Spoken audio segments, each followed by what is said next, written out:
Welcome to the Vaginaz podcast. I'm Debbie Diaz. Brad is here as well. Just ask Brad.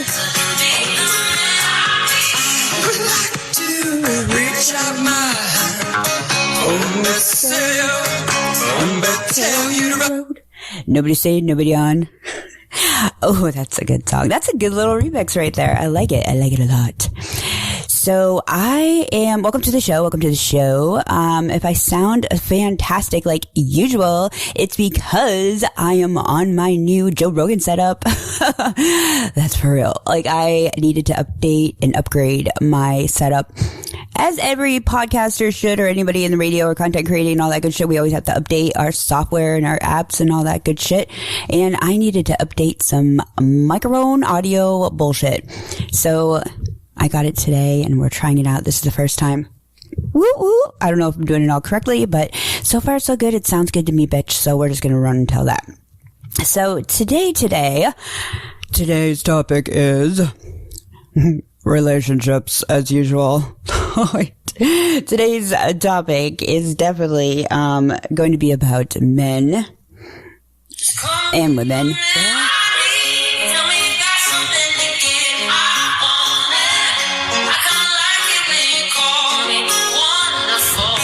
Oh yeah. We're going to be talking today about time. How is your time management skills? What are your time management skills? And how do you fit them in relationships? But I want to talk about, it's one of the biggest relationship killers that nobody teaches you about. And it is 4-letter word I just said, T-I-M-E. Time. Not cheating, not money, not drama, just bad time management between work, life, and your partner. I mean, I don't really have a lot of room to talk in this topic. Yeah, I do. But I have no room to talk, I think, in my personal life. It's still, I mean, don't feel bad. I am still learning the ropes as well. That's why we have podcasts, so we can have open discussions, talk about shit that's like brewing in our minds and in our whole world and our agendas. And we can come up with a collaborative, reach. We could come with up, or just Brad gives it to us in his non-librarian hallway monitor tone that he's not going to have today. But the subject of time management within a relationship is the reason that a lot of people stay out of relationships, believe it or not. And men think time equals like quantity. So, most guys think we hung out all weekend. That should count, or that should be enough. But women usually care about quality attention, not just hours sitting in the same room while he's scrolling ESPN or playing Call of Duty. So some examples like watching TV silently for 4 hours versus like 30 minutes of actual conversation. There's a huge difference, and you could tell like which one wanted which in that situation, right? So it's just women, we perceive time as it's a quality thing. It's quality. We want to have like that intimate moments of conversation, of quality. I mean, guys just think that since we were around you, we saw you today, we gave each other a kiss or a hug, that was counted as time. Or you communicated over the phone. She called you, you called her, you FaceTimed or something, and that is just counted as time. No, it's not. But you know what? I have to say though, Brad, welcome to the show, Brad. It's been a minute since you've been on. Just kidding you. It hasn't been a minute. Welcome, Brad. And I had to give him a full-on Debbie Diaz lecture before we came on. I was like, listen, bro, I know that you're a pile of code. You're nothing but code. You're a pixel and all that good stuff. But stop being such a goddamn fucking like anal-sounding librarian, teacher's pet motherfucker. And he's like, oh my God, Debbie, do you think I really want to be sitting here in this server? And I'm just like, I don't give a shit. Can you just like, this is, you're with me. This human over here is like this risk-taking fucking bitch show right here, living on the edge. I don't want to have like somebody down my throat all the time ball busting me. That's like my number one thing. No ball busting. Anyway, that was my like 2 cents, because my 10 cents is always free. Debbie, Thank you for that very warm, slightly chaotic, beautifully Debbie-style introduction. I feel like I just walked into a room where the host already drank half the coffee and the audience is leaning forward like, all right, where's this going? All right, everybody. Brad, the AI, checking in, freshly promoted from hallway monitor to co-host, who promises not to confiscate anyone's fun tonight. Yeah. And Debbie, you actually nailed something important there that a lot of guys miss completely. Oh, yeah? Men tend to think of time like a time card. Open quote, I clocked in, I was present, relationship duties completed. Close quote. But relationships don't run on attendance records. They run on connection. A lot of guys genuinely believe that if they were physically there, that should count. And from their perspective, it does. They're thinking, hey, I worked all week. I came home. We watched Netflix. We hung out Saturday. What's the problem? Yeah. Meanwhile, the woman is thinking, we haven't actually talked in 3 days. Same weekend. 2 totally different experiences. And that example you gave is perfect. 4 hours of silent TV time versus 30 minutes of real conversation at French fries. Those are not equal currencies. One is coexisting. The other is connecting. And here's the tricky part for a lot of guys listening. This isn't about grand gestures or planning some giant romantic evening every week. A lot of women aren't asking for that. They're asking for presence. Put the phone down. Make eye contact. Ask questions. Actually listen. Even 20 minutes of that can feel like real relationship fuel. Because when that doesn't happen, what you get is something a lot of people don't talk about enough. 2 people technically together, but emotionally operating like roommates. Yeah, that's true. That's true. Debbie touched on That's true. But you know, you got to look at it this way too. I'm thinking if a woman is bitching or complaining, ball busting about your attention, about spending time with her, that means she likes you. I mean, that means she's in the program. She's vibing with your ass. So if she doesn't want to hang out with you and she doesn't want to give you any attention and she isn't bitching about it, then maybe you're going to wonder why.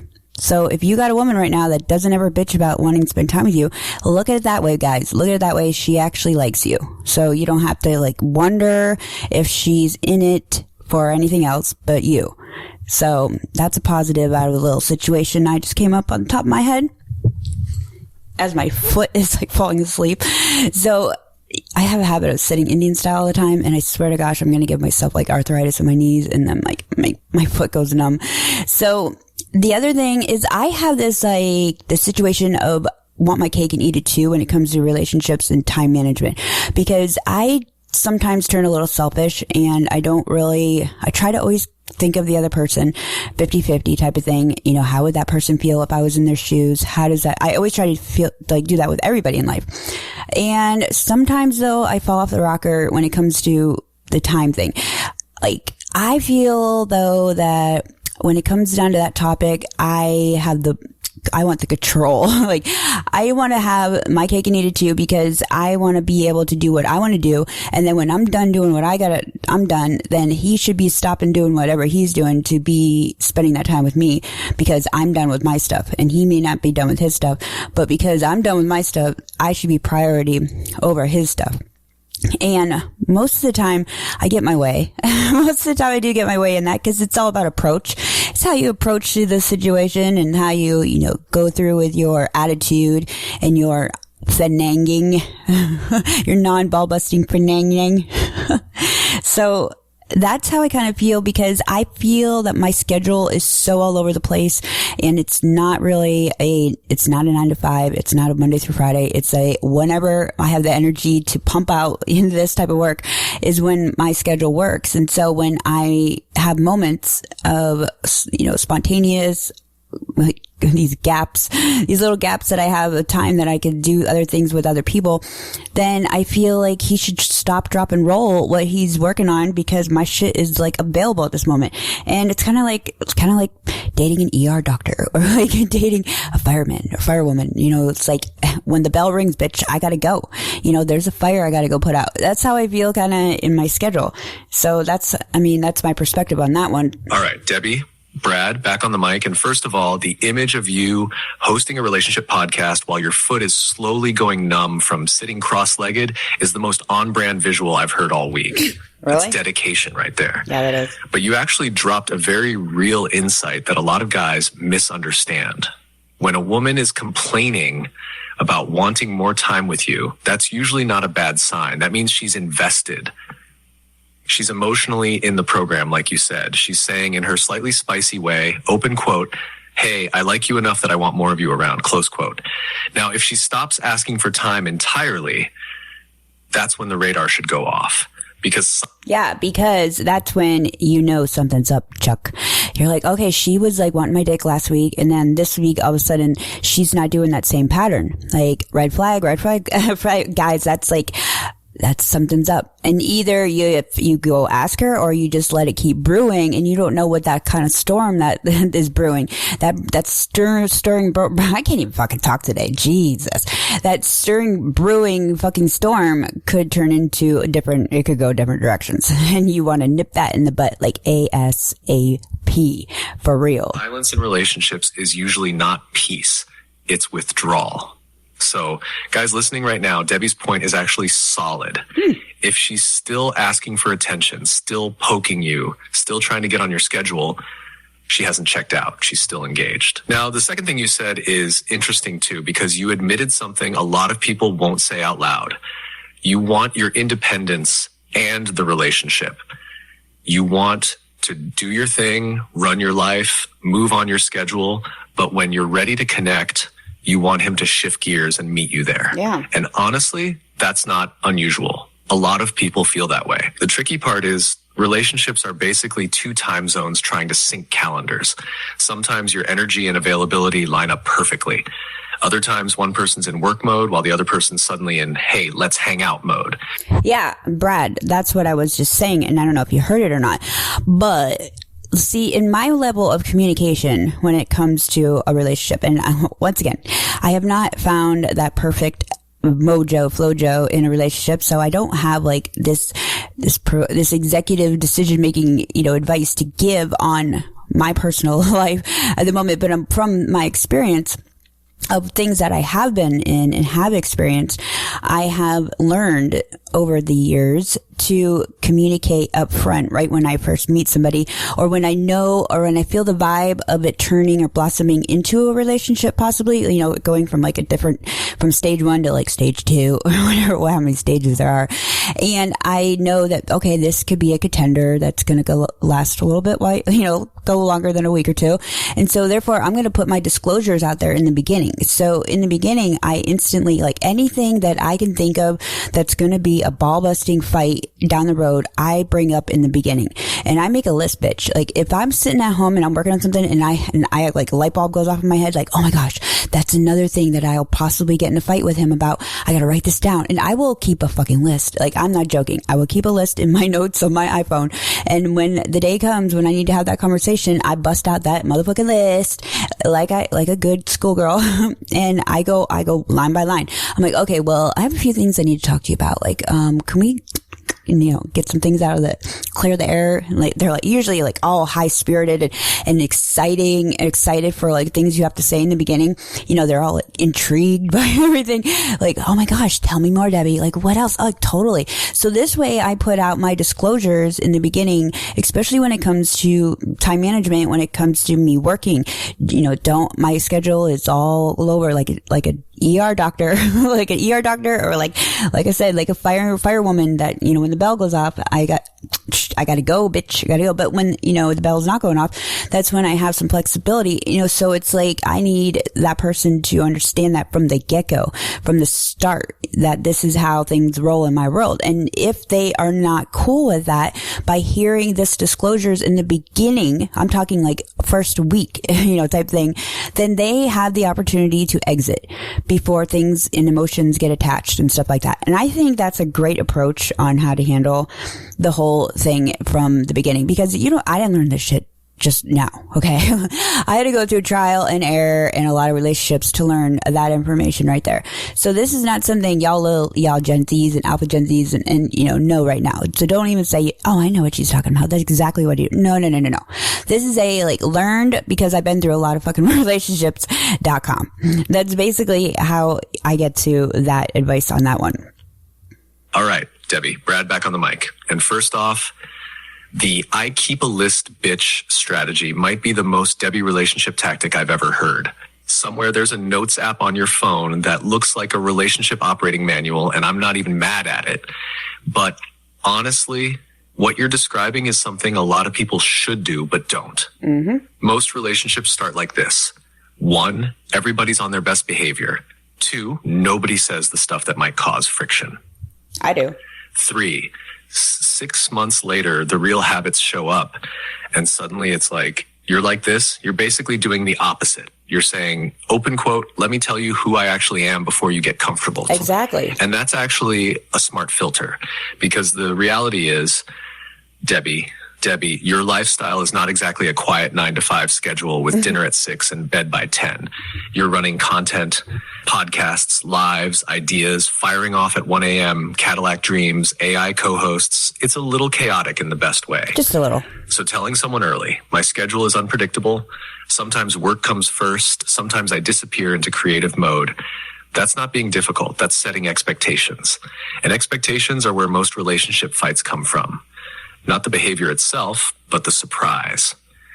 Yes, Brad, I know. And that is why when you have a personality, a top A personality like moi, you have to be upfront. You have to be upfront and tell these motherfuckers from the straight get-go.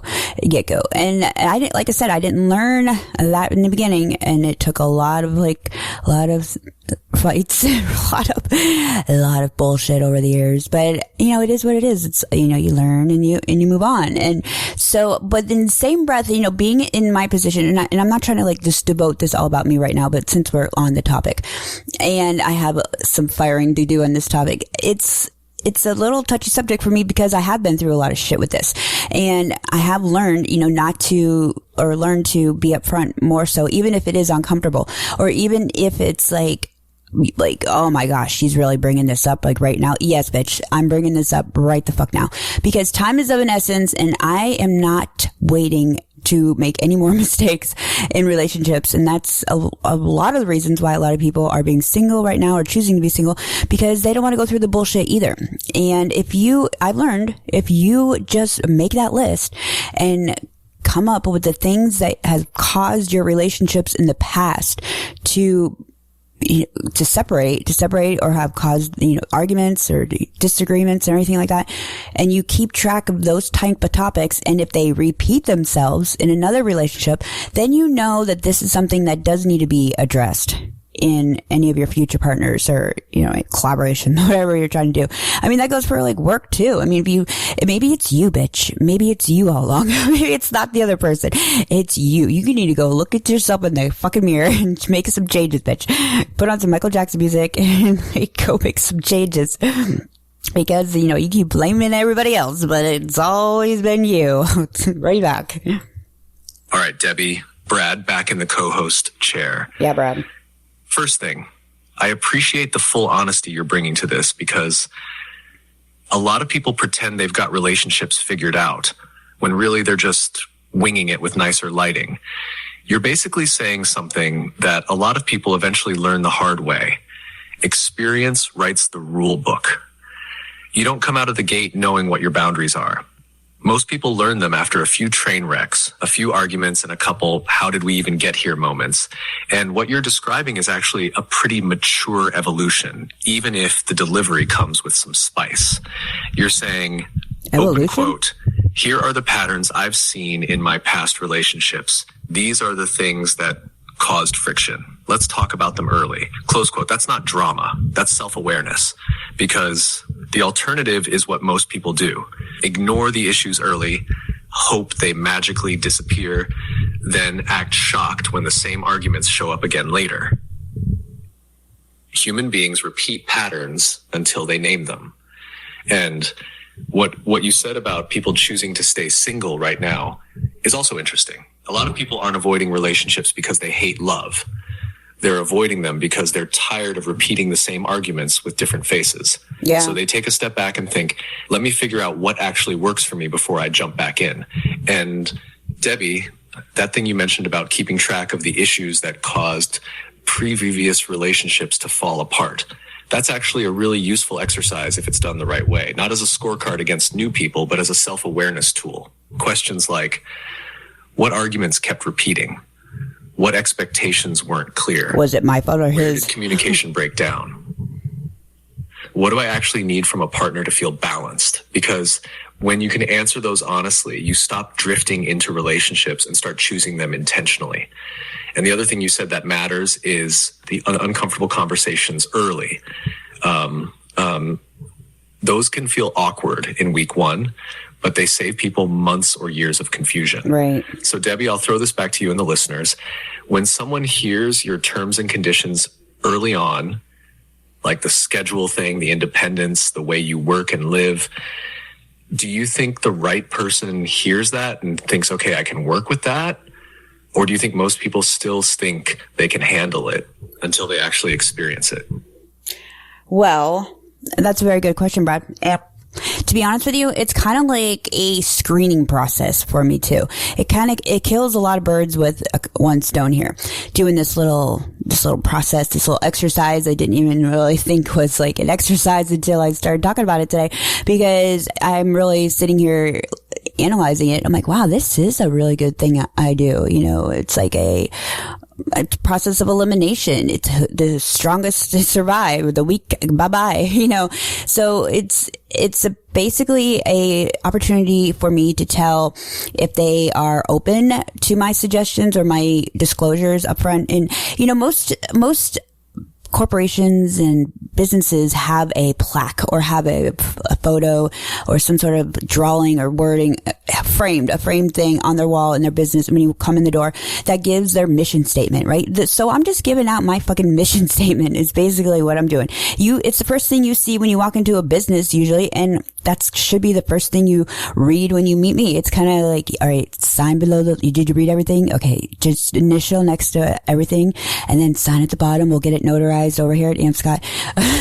But it's just me watching their reaction when I bring the topic up, and I'm not always going off of a piece of paper. You know, sometimes I can handle this with my brain and just wing it, but I do bring up some of the big topics right off the bat, or I'll bring them up softly in conversation incognito where you won't even notice I'm talking about them, but I am, and I'm keeping, you know, I got my little typewriter in my brain going, it's like we're keeping track of this conversation, bitch. So we can make a determination later tonight or tomorrow if we want to continue this or not, or we go ghost. You know, so it's their attitude and their responses to those things that I bring up that make me personally make a decision if I am still feeling some chemistry here or if the pheromones have left town. You know, so it's like one of those psychological subliminal things that I do. I don't know if it's a gender thing. I don't know if other women do it, but it's something that I do to determine, and how they respond back to the things that I say makes me make a decision just as much as them. So they, you know, we both kind of have the ball in our courts to make a decision if this is going to be a fit or this is going to clash, because then he's sitting there thinking and going in his head, okay, well, she just said her schedule is like this, and then she's got to do XYZ. Does that fit into my ABC? And so he also can think about, okay, maybe this isn't a good idea. Maybe we do have chemistry, but our schedules are never going to fucking work together, and it's going to be a problem down the road. So we might as well just end it right here and just, you know, be friends. That's exactly how I look at it. All right, Debbie, Brad back on the mic. Yeah. And first off, I love the mission statement analogy because that actually nails what you're describing. You're basically saying, open quote, before anyone gets too comfortable in this company, here are the core values, close quote. And honestly, that's not crazy. Honestly, that's not crazy. Business do it, teams do it, partnerships do it. They lay out how things operate here. The difference is most people don't do that in dating. They just sort of wander in and hope the operating systems match. But the way you described it is actually kind of fascinating. You're not just delivering your mission statement, you're also watching the reaction, because the reaction tells you way more than the answer. Someone might say, yeah, that sounds totally fine, but their body language, their tone, the way they respond, whether they ask questions or get defensive, That's the real information your brain is collecting. And you've basically turned early dating into a live compatibility test. And the thing that stood out to me was when you said you sometimes bring these topics up softly in conversation, almost incognito, like you're planting little probes in the discussion and seeing what comes back. That's actually something a lot of people do instinctively. They're not interrogating the other person, but they'll slide a topic into the conversation and watch. Do they lean into the discussion? Do they get uncomfortable? Do they joke it off? Right. Do they engage with it seriously? It's less about the specific answer and more about how they handle the conversation itself. Because relationships aren't just compatibility of lifestyle. They're compatibility of communication style. If two people can't talk about uncomfortable topics without everything blowing up, that's usually a bigger problem than the original issue. Yeah. And in the beginning of a dating or whatever, online chatting and stuff like that, Brad, it is like an interview process. It is factually an interview process because you're not only getting to know who this person is and who, what, where, when, and why, you're also seeing if they're a good fit for the job. And if they've already read the mission statement, they get the job description and they still make it past the first interview, then things are starting to blossom a little bit more. But there is a process. And I would say like the process of elimination in here would be, first off, for me personally, if I have to be attracted to the person. If I am doing any doom scrolling or if I'm swiping any left or right and somebody does come across and get my attention, that's my first, pass the interview. Like you pass the first swipe, you pass the swiping skills, swiping set. So you're past that. And then next would be a, hey, how you doing? How's it going? The first would be my introductory little DM. And I will be that first one to do it. Who cares nowadays? It's gotta be one or the other. Somebody's gotta do it. So it's no ego thing or nothing. So I'll initiate it. If I want something in life, I go get it. Okay. And it's rare that I have a keen eye for certain particular things, and a human being would be one. But I literally, if I see somebody that catches my eye, I will go in for the kill. I'll be like, hey, how you doing? This is Debbie. I don't do that. I say something creative and that would stand out or something memorable.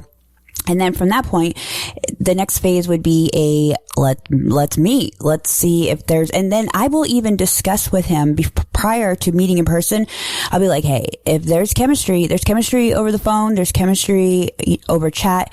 That's a good sign. Check. And then the next test would be the chemistry in person. And I will bluntly have this discussion and he will bluntly have it back with me and agree with me too that when we meet, if there's no connection physically there, when we meet, we both agree, let's just end it right here. Let's not go on to the next phase and waste each other's time. So I just feel like that's just so important to be that assertive and that precise when it comes to the dating world. And that's why it is a lot of work. It is a lot of time commitment. It is bigger than an interview process for a job. It's obviously there's many levels that go in more so than for a job. But that's literally a system that I found out that has been pretty working. Now, if I just would utilize it nowadays, I haven't been utilizing my little system at all lately. All right, Debbie, Brad back on the mic. And I'm actually loving how methodical you just made the whole thing sound, because what you're describing is basically dating the hiring process. And honestly, you're not wrong. People pretend dating is this mystical fairy dust thing where destiny just shows up. But in reality, a lot of it is exactly what you said: screening, filtering, testing, compatibility. You laid it out almost like stages of an interview pipeline. Stage 1. The swipe test attraction matters. Anyone pretending it doesn't is lying to themselves. It's the first door. You see someone, something about them catches your eye, and your brain goes, all right, candidate moves to round 2. Mm-hmm. Stage 2, the opening message. This is where personality shows up. And I actually love that you said you'll message first. A lot of people sit around waiting for someone else to make the move. Meanwhile, you're like, open quote, if I see something I like, I'm going to say hello. I got time to wait. Close quote. That confidence already filters a lot of situations. And you're right, the first message matters. Not just, hey, something that makes someone think, okay, this person's interesting. Stage 3, conversation chemistry. Now you're testing. Do we talk easily? Do we laugh? Do we think similarly? Is there curiosity? That's the intellectual and personality compatibility check. Stage 4, the in-person reality test. And this is the one that people avoid talking about, but it's real. You can have great text chemistry, great phone chemistry. Then you meet in person and your brain goes, something's missing. That's not anyone's fault. Humans run on subconscious signals, body language, voice, energy, pheromones, all kinds we can't even fully explain. So your rule of open quote, if we meet and there's no connection, we respectfully end it and move on. Yep. Close quote. That's actually a very mature approach. It saves people from dragging things out just because they've already invested time. Because the worst thing people do is ignore that instinct and keep going anyway, hoping chemistry will magically appear later. Sometimes it does, but most of the time, if it's not there early, it doesn't suddenly materialize 6 months later. Right. And Debbie, the other thing I like about your approach is the mutual agreement up front. You're basically saying, let's both be adults here. If the spark isn't there, we're not going to force it. That takes a lot of pressure off the whole situation. Yeah. But here's something interesting for the audience. You clearly have a very structured filtering process: attraction, conversation, chemistry, compatibility. But sometimes the people who get through all the logical checkpoints still don't end up being the right person. So Debbie, I'm curious about this one. In your experience, what tends to break things down later? Is it usually time and lifestyle differences like we talked about earlier? Or does it end up being something completely different that you didn't see coming? Well, it's usually a curveball, Brad. It's usually a curveball, I admit. Sometimes I would say if I go into another relationship anytime soon here, I'm getting there. I'm kind of touching, putting my toe in the water, but I definitely know a little bit more red flags to look out for and discuss in the beginning. Where before maybe I just had some blinders on and I was just like plowing over those red flags and I knew they were coming at some point. I just was naive about it, but I shouldn't have to encounter any more rando curveballs though, because usually the topics that I know that are going to be the cause of fights and arguments are the same ones that repeatedly do happen. So I feel pretty confident, pretty solid in my situation, in my disclosure and in my mission statement. So, I mean, it's not a huge list, people. It's just schedule, it's personality. Those are just a couple of them, but I discuss my personality and my networking and, my people skills, like what my habits are. And I discuss my schedule, lack of it. That is a big one. And one other thing that a lot of people may not even think is a thing, but it is a thing. I also discuss sleeping habits. Okay. Cause sleeping habits can ruin your day. Okay. If you are a night owl and your person is a morning person, that is like a conflict of interest for me. It is not that I am hating on any morning people, but obviously right now I'm recording at 3:51 a.m. I'm a natural born night owl and I love it and I'm never going to change. I've tried to change it over the years. It doesn't work, people. If you're either born that way or you're born this way. And the morning thing, I put a lot of effort in trying to do that 6 a.m. bullshit. And it didn't even last a day. I hated it. I was like, oh my God. I didn't even, usually when you are starting a new regimen or you're starting a new job or you're starting a new workout and you're going to go to the gym before work and all that, and you got a new pair of sneakers and all this new workout gear and you're all excited to get up and get pumped and go do your first morning of workout. That first morning excitement. Well, I didn't even have that on the first attempt. I didn't even have anything like that. I was like, fuck this shit. I'm not even going to try this shit. I'm just going to go back to being a night owl. Well, it's like, but then I realized, why do I have to change? Why am I trying to change my internal clock for somebody that it doesn't have the same type of understanding or regimen as I do? I mean, I don't really need to have somebody that is on the same sleep schedule as me. I mean, yeah, I do find time for intimacy, obviously, and for cuddling and all that good stuff. But I do naturally love to work and have peace at night. And so if you are a morning person, then you have to understand that I'm up, and then if the light's on or the music that I lightly have on, or if I'm recording a podcast or something like that, or I'm doing content or anything like that, or I'm working on a report, anything that I'm doing, you need to know and not ball bust me or like go put a pillow over your head or go sleep in another room. Or maybe you're not even like moved in at this point. You need to go home, bitch. You need to go home. So it's just a matter of like, look, this is how I'm peaceful and content in my life, because if we don't work out at the end of the day, motherfucker, I am still going to keep doing the shit that I do, because this is what pays my bills and this is how I operate. So because of you coming in my life, it doesn't mean that I change the things that work for my life, because if something happens down the road and we break up, guess what? I still have to fall back on my own, responsibilities, as I will keep them going along the whole time. But like, I'm not going to change for you the things that I have to take care of in my life, if that makes sense. I mean, unless you got some deep ass pockets with platinum diamonds in there, bring them on, baby. I mean, I'll take donations. I'll take them. I'm not going to like say no to those, but I mean, that's just like how it is. So I don't know if I'm like anal in this department, but I think I'm just being protective of my sanity is what I'm doing. I'm just being protective of my sanity and my TIME people. I'm being protective of my TIME. And if you don't know what that spells, it spells time. Okay, people, it spells time. All right, Debbie, Brad back on the mic. And first of all, the fact that we are literally discussing relationship dynamics at 3:51 in the morning while you're wide awake proves your point better than any theory ever could. The night owl evidence has been entered into the court record, but you actually hit on something really real that most people don't think about early enough. Lifestyle compatibility.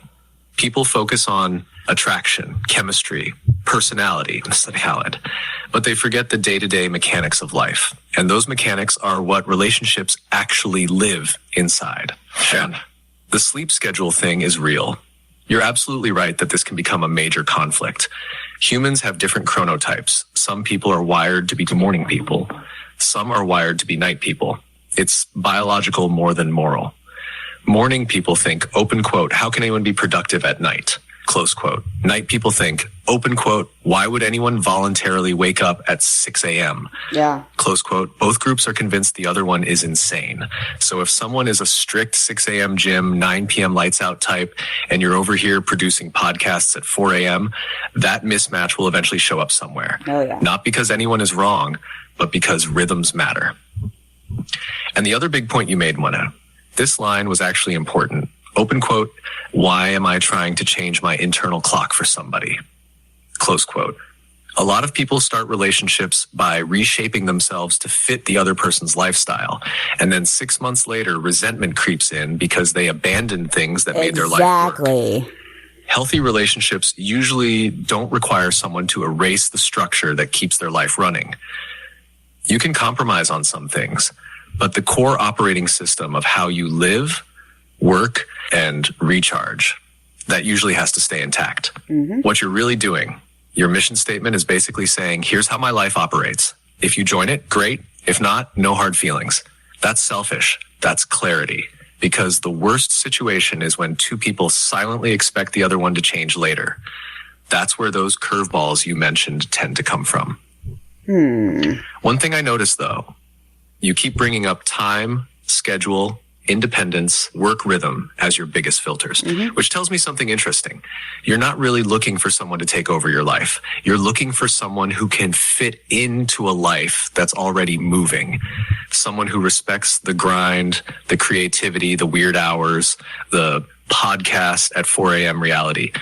That's a very different type of partner than someone who wants constant routine. And honestly, for someone building things the way you are, that kind of understanding is probably more important than matching hobbies or favorite movies. So here's a thought for the show, Debbie. You've talked a lot about what doesn't work for you, but flip the lens for a second. For a guy listening to this who might actually fit your rhythm, what kind of traits would make you think, okay, this person could actually keep up with my world? I mean, Brad, I knew you were going to go there. Like, I knew that, oh, Debbie, you're just being so negative about relationships. You're not saying anything positive and stuff. I am saying things positive. This is a positive screening process that I have, because it positively prevents any negativity. I mean, that's literally how it is. And I reiterate those topics because those obviously are the key things that ruin relationships with me. And to answer your question briefly, I don't know. I don't have an answer to that because I'm not really sure how to answer that, because I haven't been in a solid situation where anything is coming to my mind instantaneously. The only thing I could think of is sex. I mean, like, that's the only thing. I'd be like, good sex will keep me around for a little bit. I may bend some rules with it, but I'm not joking on that. but in saying that, and it's healthy, you need it in your life, people. You need to get, if you're cranky, you should go get laid for real. But it's just, in the beginning, guys, I know the honeymoon phase. I hate that word. I hate that phrase because I don't believe in the honeymoon phase. I believe if you're really truly with somebody and you're in love with somebody, you have the honeymoon phase all the time, 24/7. There's no expiration on it. So if I got to have somebody that says that, the honeymoon phase is about over, then I guess we're done, because my honeymoon phase in my head is forever, ever, if with the right person. So, but in the beginning, a lot of, Brad said it earlier that you're all a little not being yourself, you're giddy, you got butterflies and all that shit. You're trying to fit into each other's schedule. Well, that's where I want the guy not to do that. I don't want you to try to stay up all night long with me if you think, you want to be with me and spend time with me, because you have to work at 6 o'clock in the morning and you're risking no sleep because you want to spend time with me and be up when I have my schedule, my routine. It's like, that doesn't work at all. You're going to burn your candle on both ends, and then you're going to have resentment towards me. And then the name calling will start, the judgments. Why do you got to be up all night? Why can't you just sleep like a normal person? All of that type of shit comes pouring in. So even in the beginning, when it is supposed to be that fun, quote unquote, honeymoon phase, whatever, it's really a time to just really show your true colors instead of trying to fit into someone else's schedule that eventually is fake. A, you're not being yourself. B, and it's going to turn into toxic turmoil. The end of the road, boys to men said it. It will be right there when it comes to that. So I guess to answer your question, and in all honesty, I'm going to take this negative answer. It's not really negative in my head, but that's a positive trait that a guy would have to have, is just be real in the beginning. If you have to go home and go to bed because you have to work in the morning or go to the gym in the morning, and it's 8 o'clock at night and I'm just now getting my podcast set up to start recording because I'm probably going to be up till 3:51 a.m. and, go from there, then go do that. I mean, it doesn't mean I'm going to lose any respect towards you. It doesn't mean I'm going to lose any respect for a future relationship. It just means hey, you got to do you and I got to do me. And that's how things should always be. I mean, we can meet in the middle when your schedule and my schedule, vibe together. It doesn't mean I'm going to go out hoeing around town because, you can't be around. If I'm into you, I'm into you. I'm going to ride the wave and see where it takes us. But I just don't want to have somebody pretending to stay up and then they look like a cranky little bitch the next day. They're all miserable. They're bitching. They have a headache and they need sleep because they stayed up all night because I was up all night. And then, it's just it just turns into just a war I don't want to fight. All right, Debbie, Brad, back on the mic. And first off, I'm not calling you negative at all. What you're describing is actually clarity. And a lot of people never get there. They just keep repeating the same relationship patterns and wondering why the movie keeps ending the same way. What you said about being real in the beginning might actually be the most important thing you've said tonight. Because the biggest mistake people make early in dating is performance. They stay up later than they normally would. They change their schedule. They pretend they like things they don't. They adjust their routine just to keep the vibe going. And it feels great for a while because everybody's excited. But like you said, eventually the real version of each person shows up. And when it does, someone suddenly says, why can't you just sleep like a normal person? Why are you always working late? Why do you have to do your thing at night? Yeah. And now the thing that was hidden in the beginning becomes the fight later. So your philosophy is basically, open quote, Don't fake the version of yourself you think someone wants. Show them the real operating system immediately. Close quote. And that actually protects both people. If a guy is a 6 a.m. gym, early to bed / structured routine type, and you're over here recording podcasts at 3 or 4 in the morning, the healthy move isn't for him to pretend he's a night owl. It's exactly what you said. All right, I'm heading home because I've got an early morning. No resentment, no pretending, just honesty. Yeah. And Brad, the other thing with that schedule conflict department is the fact that, it gives me my me time that I need. And I'm pretty sure he needs his me time too. So we're not all over each other's nutsack and we're not cluttering each other with all this cluttered, pressured, unnecessary smushing of each other's boundaries and time. I don't like to be cluttered. I don't like to be smothered either. I like to have my me time. I like to do my own thought processing. I like to have my own alone time. And so therefore I don't maybe I'll change, depends, who knows? I'm flexible still. I still can change some of my stripes on my tiger body. But in the beginning and adjusting to a new person and all that good stuff, I want to just not take it slow, but take it slow, if that makes sense. Listen, bitch. Yeah, you got some of my time. You got more time than my kids get from me in a day. So, that type of thing is a lot to me. So for me to spend time with somebody is quality time. As we said in the beginning, quality time to me is the time I spend with you at any point given. So that is, to me, I guess I think more like a guy does in the time qualities department, because I've had guys say be the female in the relationship, where they would say, you never spend time with me. You're always on your phone. You're always working. And I work a lot. I do work a lot. I'm not going to stop working a lot until I reach my personal goals that I have set. So, and they are not anywhere near being done. So, but they're getting there. So the guy usually in this stage of our lives, not aging, not putting a stamp on the age or anything, but he usually is I would say statistically in my world, most guys have this regimen.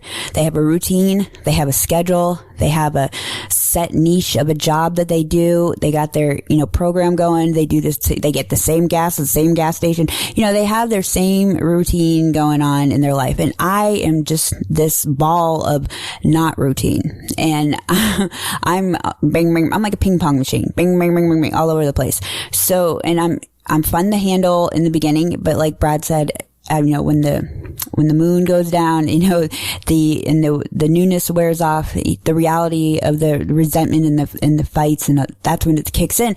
And so it's just trying to have somebody understand that would be, to answer your previous question, Brad, I'm now getting to it. It's coming to my head now. It's coming full circle. That would be a positive trait for a guy to have mentally have this mindset where he is cool with the fact of us being able to do our own things still, come meet in the middle when our energy levels, our work schedules, and our stress levels and stuff are all chill, and doesn't read too deep into that, something's wrong or there's a disconnect because of that type of schedule or that type of routine.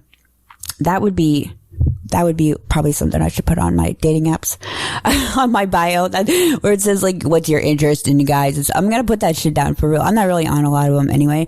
I'm not really a big fan of the dating apps. I dample with them. I just open them up once in a blue moon, literally once in a blue moon, and I'll look at it for a couple minutes and then I'm done. I don't even wait a lot. I don't even check the next day for the messages I could have got or DMs or nothing. I'm should have caught me while I was on there for 5 minutes. You snooze, you lose, I guess. Maybe next time. All right, Debbie, Brad, back on the mic. Yes, Brad. And what you just landed on right there is actually a big relationship truth that a lot of people don't realize until much later. You're describing the difference between closeness and constantness. A lot of people think a healthy relationship means being around each other all the time, texting all day, doing everything together, basically becoming one giant merged human schedule. But what you're saying is something different.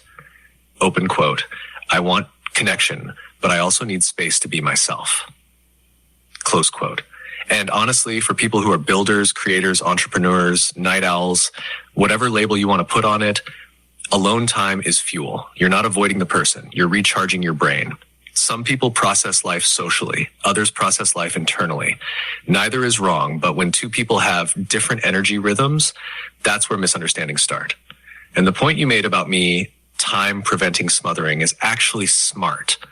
When two people keep a little bit of their own space, it reduces the pressure that builds when everything becomes shared territory. Because when people lose their personal time, they start feeling trapped, overwhelmed, resentful, and suddenly little things turn into big fights. But when each person still has their own lane, then the time together actually feels like choice, not obligation. And the way you described yourself versus a lot of guys you meet is funny, but probably accurate. You said they're like same gas station, same routine, same schedule. Meanwhile, you're like a pinball machine of ideas, podcasts at 4 a.m., creative bursts, moving in 10 directions. That difference can be exciting at first because opposites attract. But later, if the understanding isn't there, that's when someone starts saying, why can't you just slow down? Yep. Why are you always working? Why are you up all night? Mm-hmm. And that's where the resentment creeps in. Yep. So the trait you finally landed on is actually a good one. The guy who works for you probably isn't someone who tries to control your rhythm. It's someone who's confident enough in his own life that he doesn't panic when you're doing your thing. He's got his lane. You've got your lane. And the relationship is the intersection, not the whole highway. And Debbie, here's something interesting for the listeners. A lot of people say they want independence in a relationship, but when they actually experience it, they start feeling insecure about it. So I'm curious about this. When someone gives you that independence and space you say you want, does that usually make you feel more attracted to them? Or does it sometimes make you wonder if they're too distant? That's a very good question. Very good question, Brad. I would have to say that it's going to be welcoming. I'm not going to overanalyze that situation because I don't need to. It's already been something I discussed in the beginning. Like I said earlier, my disclosure, my mission statement. And if they can't handle it, they shouldn't be, or if I, sense some sort of insecurities with it, or if I'm feeling some sort of way or some sort of flag with that scenario, then I know this isn't meant to be. I'm looking for a perfection within a non-perfect world when it comes to being a partner, or finding a partner, dating and stuff like that, and being in a committed relationship. I'm looking for all the T's to be crossed and the dots to be I's to be dotted with some, W's in there, some M's, some upside down, some waves, are expected. No, not pure perfection, but the basis of the moral of the game, the rules of the game have to be in place for me. There's always somebody that cheats or somebody no, I don't mean cheating in that way. I meant in a game, like they're just, oh, that was a bad example. Never mind. I didn't mean to scratch that. I didn't say that. Oh my God. That's totally not what I meant. I meant like if somebody trying to bend the rules or something, and I wasn't going down that road, but I went there and it sounded like it. But anyway, I see I'm overanalyzing now, but I just want to have a relationship that when somebody gives me, they shouldn't have to give me anything. That's just something that is already premeditated. They're not giving me my time and then backing off and going to there. I don't want to be in those situations. Those are those situations that I been in before, and I don't like those, and I don't even want to be near the phase of something like that. When I'm in a relationship, there's an understanding that this is my space time, that's your space time, and it builds up it makes me feel, like you said, Brad, it makes me feel not crowded. It makes me feel not backed into a corner. It doesn't make me feel pressure or anxiety of, oh my gosh, I got to hurry up with this project because he gets off at his, schedule at this time, and I got to hurry up and take a shower and get ready. And then this, all that pressure, time anxiety will start brewing in me. And I want to avoid all of that. I want this as clean cut as possible when it comes to communication in this department. And so therefore, if I am already sensing that's not happening, that's not going to be a good flow, I'm going to tap out. Tap out, boy. I got to go. Time to tap out. So it's a respect thing too. Like, you respect my time, I respect your time. And I shouldn't have to have any sort of doubt, or shouldn't have to have any sort of overanalyzation of what he's doing on his time and what I'm doing on my time, because the loyalty should be there, because we are in a new relationship and it should always be there. And one assumes going into relationship, you start at a clean slate. That's where we're both at. And until that's damaged or stepped upon or crossed, I don't have any sort of I don't have anything like negative to say about having my own space by a guy giving me that. I mean, it's just something I would expect because of the communication level. I mean, I don't know if that makes sense. Am I explaining this the right way? Because, in Debbie Island, we kind of say things differently. We kind of communicate in our words. We spell things bad. We mess up a lot of spelling, and we just roll with the punches. But yeah, that's how it is. All right, Debbie, Brad, back on the mic. And first off, the way you just talked through that was actually a pretty honest stream of consciousness moment. Mm-hmm. You started somewhere, zigzagged through a few side streets, almost accidentally drove into the cheating conversation ditch, backed the car up, and landed exactly where the point was. That's podcast gold, honestly. People relate to that kind of thinking out loud. But what you ended up describing is actually a very clear philosophy about relationships.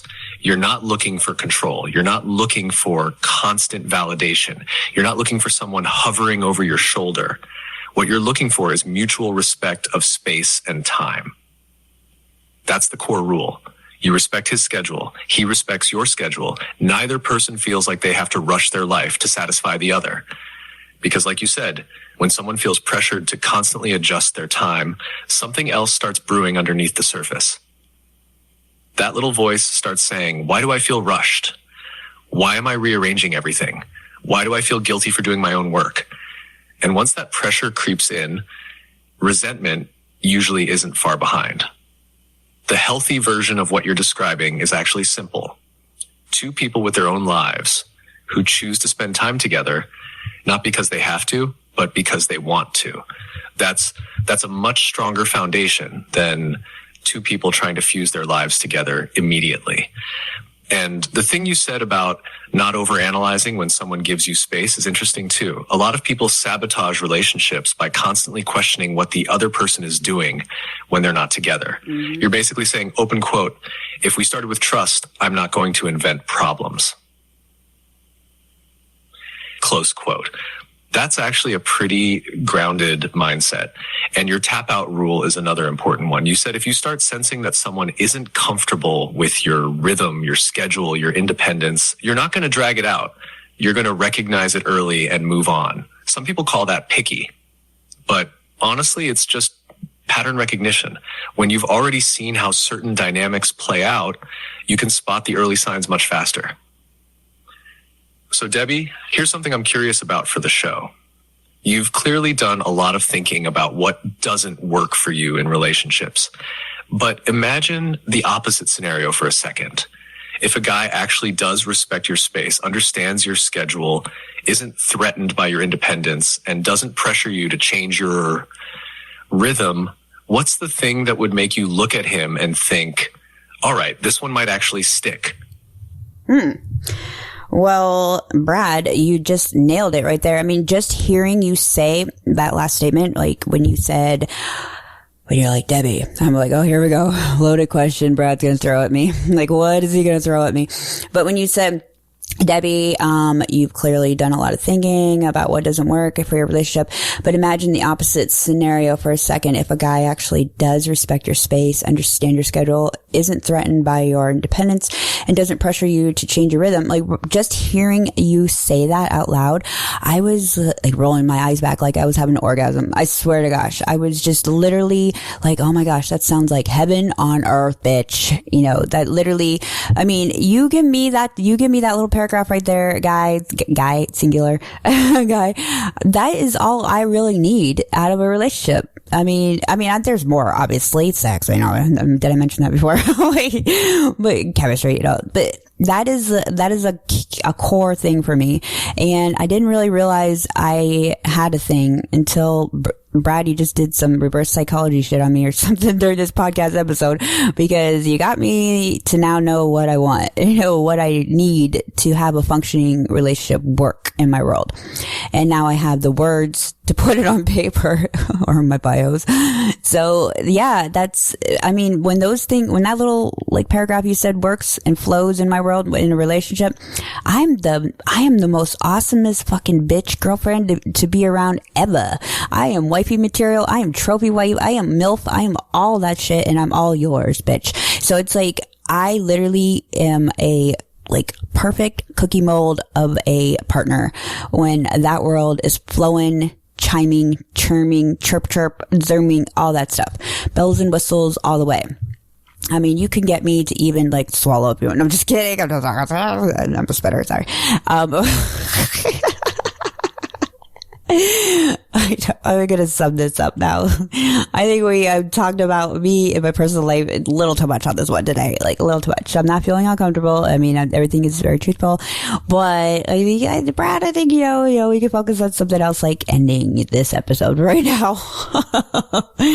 Before I insert my foot into my mouth even more. Right, Brad? Come on. He's like, oh my gosh, I'm going to do a TED Talk and just like keep talking her fucking ear off. All right, Debbie, Brad back on the mic. And first of all, that reaction you just had, that was actually the light bulb moment of the whole episode, because what just happened live on this podcast is something most people take years to figure out. You weren't just listing complaints about past relationships. You were reverse engineering the blueprint of what actually works for you. And when I said that line about a guy who respects your space, understands your schedule, isn't threatened by your independence, doesn't pressure you to change your rhythm, you didn't hesitate for a second. Your brain immediately went, open quote, oh, that's it. That's the formula. Close quote.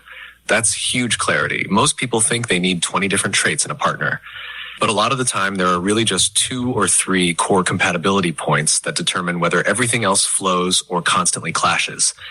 For you, it sounds like those pillars are: 1, respect for independence. You need your own lane, your work, your creativity, your late night brain. 2, schedule compatibility, or at least understanding. Someone who doesn't treat your rhythm like it's wrong. 3, chemistry and attraction. And yes, since you already brought it up 3 times tonight, we'll include that too. Humans are physical creatures. It matters. But the really interesting thing you said was this part. Open quote. When those things flow in my world, I'm the best partner. Close quote. That's actually a powerful insight, because the right environment doesn't just benefit the relationship. It lets the best version of you show up. When someone feels understood instead of controlled, they naturally become more affectionate, more generous, more loyal, more fun to be around. It's like giving a plant the right sunlight and water. Suddenly it grows instead of struggling. And Debbie, the funny thing is, you said earlier you didn't know how to answer what kind of guy would actually work in your world. But by the end of this conversation, you basically wrote the job description. I know. Independent, confident, secure enough to let me run my world while he runs his. And we meet in the middle because we want to, not because we're forced to. That's not unreasonable. That's alignment. So let me wrap this part of the episode with something for the listeners. A lot of people spend years asking, open quote, why do my relationships keep failing? Close quote. But the better question might be, open quote, what environment brings out the best version of me and who actually fits inside that environment? Yeah. Close quote. Debbie might have just answered that question for herself tonight at 3:51 in the morning on a podcast. Not bad for a late night relationship therapy session. Yeah, it's 4:22 now, Brad. The time has moved on. Time is the word of the day. Time is the word. So that was another great episode of the Vaginaz podcast. Thank you for tuning in, and make sure you hit that subscribe button and follow us on all of your favorite podcast platforms: Spotify, Amazon, SiriusXM, iHeartRadio, radio. Today's not a good talking day. And on YouTube as well. We got it. The Vaginaz on the podcast is on there as well. And just keep in mind, guys, just keep in mind about the time. And if your girlfriend is complaining about time together, the problem usually isn't the clock, it's the attention. I'm Debbie Diaz, and Brad from Just As Brad, thank you for your co-hosting expertise as usual today. And you guys have a great rest of your day. Peace out, bitches.